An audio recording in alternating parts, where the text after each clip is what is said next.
of PicksDepot.com. And boy, oh boy, do we have a huge weekend coming up. Recording this on a Thursday night. I know I don't like to do scheduled live because, look, I'd rather have the information dictate when we do it rather than a clock. But if you are watching before the kickoff of Thursday night games, I've got NFL and college football for Thursday. We'll tell you more about the weekend in a moment. And hopefully, I forgot to double check where I can do the screen shot. But, we got a big weekend at Joe Duffy's Picks at PicksDog.com. All right, let's take a look. We got a lot of stuff. I'm going to have a free winner for Saturday college football coming up. Let's take a look at the biggest plays for the weekend in terms of percentage of bets. Well, the Thursday night game is the biggest public bet when it comes to the percentage of bets, with Carolina favored by 75% of bettors. After that, and of course, they're playing the Texans of Houston. After that, Kansas City, 71% against the Chargers. And it's really, frankly, a big drop-off there. When it comes, though, to terms of money, the public does usually like to bet road favorites, but more so when it comes to the percentage of bets. It's not a shock that Arizona, 93% of the money is on them against the terrible Jacksonville Jaguars. But to be honest with you, I would have guessed that would have been way up there when it came to the percentage of bets, because Joey Bag of Donuts, the $10 better, the $15 better, loves to bet on road favorites more so than the dime better, the whale better. So this is really the whales are like in Arizona here. And again, like I say, when it comes to contrarian bets, I've always felt that the number of tickets is more important because we want to fade that $5 and $10 better. Some people like to use the money, the theory there being, as long as you keep rooting for whoever the sports books are rooting for, you're going to make money in the long term. So again, based on the contrarian thinking, you would fade these plays. You would bet on the opposite side of these plays. So the money is on Arizona. The theory being you want to bet on Jacksonville. Denver, 88% of the money is on them against the New York Jets. And the only other fairly big bet in the NFL in terms of percentage of money would be Cleveland. I'm going to have a free pick again, as I said, coming up in a moment. College football, Saturday games. Saturday games is who the public is betting on in terms of the percentage of bets. Wyoming, 92% of the bets are on them, and I see there's a fairly high volume of bets. That's a pretty high percentage. Of course, another road favorite, big road favorite, Connecticut's become the favorite team for people to fade. They had a big backdoor last week. They were getting 34. They were down 40, was it 42 or 49 to nothing at half.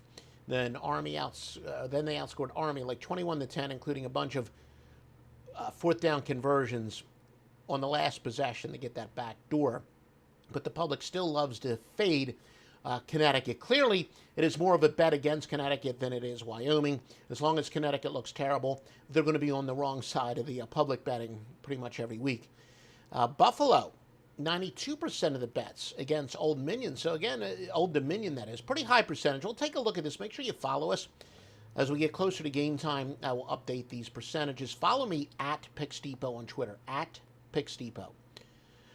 Troy, 91% of the bets against Louisiana Monroe, and Army, 90% against Miami, Ohio.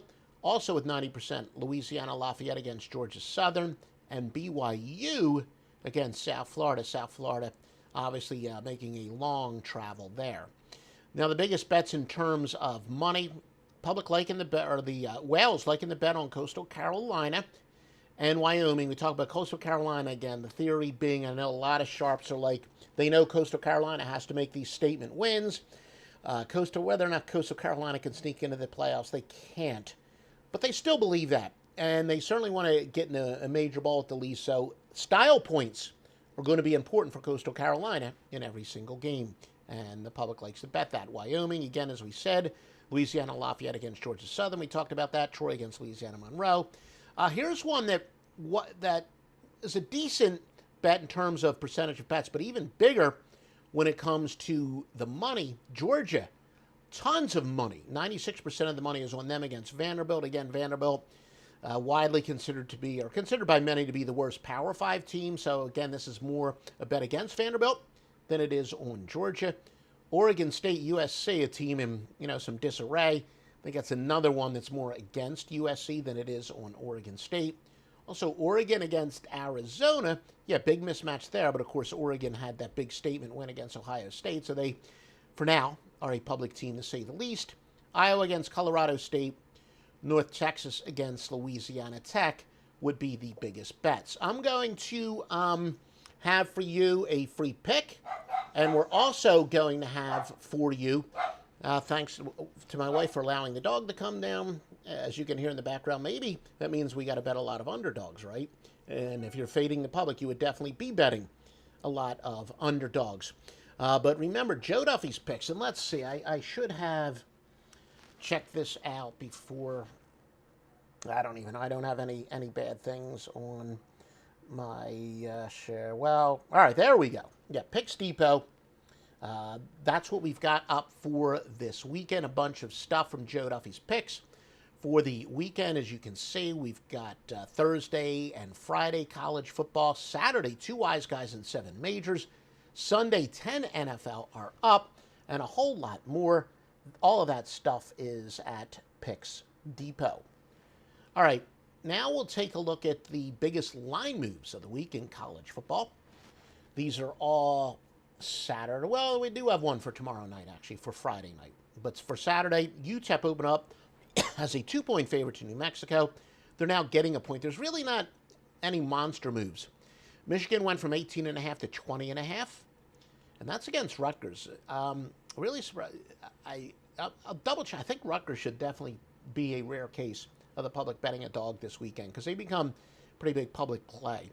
Oregon State and USC. USC open up as a 13-point favorite. They're now down to 11. And yeah, the other one, there really isn't. A minor move, Fresno State 31.5 to 30. In the NFL, we actually do have a couple fairly big moves. The LA Rams open up as 2-point favorites at home against Tampa, and they're now 1.5-point underdogs. I'm going to tell you why that is. We Sharps were not big believers in Matt Stafford, to say the least. Stafford's been great, but we always believe that an underachieving quarterback like Matt Stafford, there is a honeymoon period. I had to do a double take there because I keep confusing, frankly, which team Jared Goff is now on and which team Matt Stafford is on. I got to change that, what's been etched in my mind for quite a few years. But yeah, we Sharps are not really buying Matt Stafford. We're not surprised at the so-called honeymoon period. Same thing happened to Cam Newton last year. And remember, we're not all that surprised that Jameis Winston looked like a Hall of Famer in Game 1 and looked like a 12th stringer in Game 2. We're kind of waiting for Matt Stafford to finally be consistently inconsistent, be Matt Stafford again. That's why the Sharps are betting on the Rams, or betting against the Rams, I should say. As again, they open up as pretty big favorites. That's a pretty big swing in the NFL. Washington and Buffalo. Buffalo open up as a 9.5-point favorite. They're all the way down to 7. And after that, the only significant move is for the Thursday night game, where Carolina open up as a 7-point favorite. They're up to an 8-point favorite. That is significant because that moved off of a key number. And my free pick for this weekend, there we go. Let me get up on the screen. I am going with Tennessee plus the 18.5 against Florida. Big momentum angle. This applies to Tennessee. It's a 15-51 and 13-13. Now, Tennessee, they beat a non-Power 5 team. They won, 62-0 or something last week. But this angle definitely applies to pure tune-up games. When a team is off a big victory, even against a non-power school, it's a big momentum angle.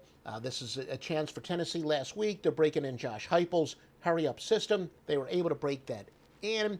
They seem to be adjusting to it pretty well. Even the game they lost against Pitt, it wasn't because the offense didn't perform. They actually performed fairly well. So a nice tune-up game. They ride into here with momentum. Yeah, it was Tennessee Tech, but again, a great exhibition game, a great confidence builder.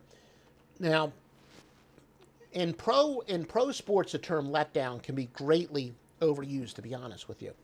We do find out that the letdown does apply in college sports, both football and basketball. And if Florida doesn't have a little bit of a letdown after last week's game against Alabama, there is no such thing. I mean, there is no such wild game. Tough for them to get up for that. Now, we have said many times, we exploited it years ago. I did the research. I sat down.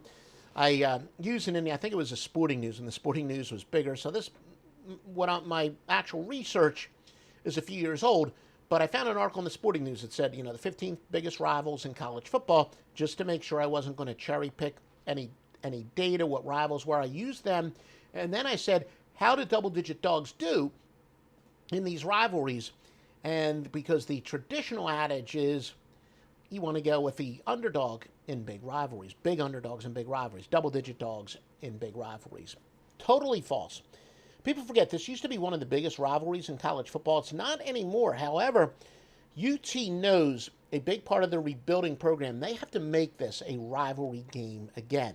So it is so much more important for Tennessee to keep this game close as a program builder than it is for Florida to make any statement. Florida made a bigger statement last week in losing to Alabama than any victory could here. So I do think this game means so much more for Tennessee to keep it close than for Florida to pull any type of blowout.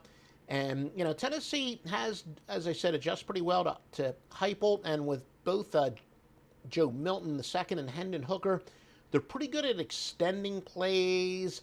I think they should be able to keep this close, so your free winner is to go with Tennessee. Please make sure you like all these videos. You like, comment, subscribe to our YouTube channel.